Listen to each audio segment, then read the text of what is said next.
आज 2 ऑगस्ट रोजी शनिवारी 12 वाजेच्या सुमारास विरार रेल्वे स्थानकात दुर्दैवी घटना घडली।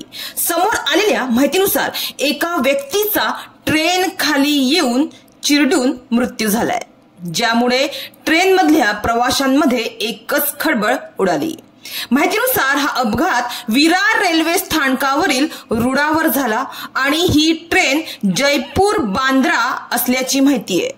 या ट्रेन खाली हा व्यक्ती सापडला आणि त्याचा जागीच मृत्यू झाला अशी माहिती प्रत्यक्षदर्शीकडून मिळाली आहे।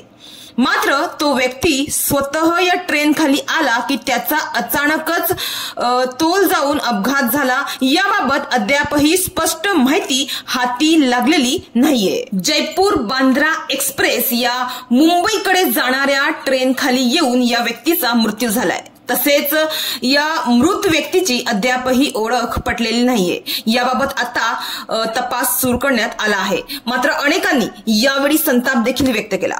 काळजीपूर्वक प्रवास करावा, ट्रेन येत आहे याचं भान ठेवलं पाहिजे अशा शब्दात प्रवाशांकडून यावेळी संताप व्यक्त करण्यात आला। मात्र रेल्वे प्रशासनाकडून प्रवाशांना वारंवार रेल्वे रूळ ओलांडू नका किंवा इतर सूचना देण्यात येत असतात, मात्र त्याचे गांभीर्य लक्षात न घेता प्रवासी दुर्लक्ष करत असल्याचं पाहावयास मिळते आणि त्यामुळे अपघात घडून प्रवाशांना आपला जीव गमवावा लागतो। तर आता अशा घटनांना आळा घालण्यासाठी व प्रवाशांच्या सुरक्षेसाठी रेल्वे प्रशासनाला इतर योग्य सेवा सुविधा वाढवण्याची आणि नियोजन करण्याची गरज आहे असंच समजते।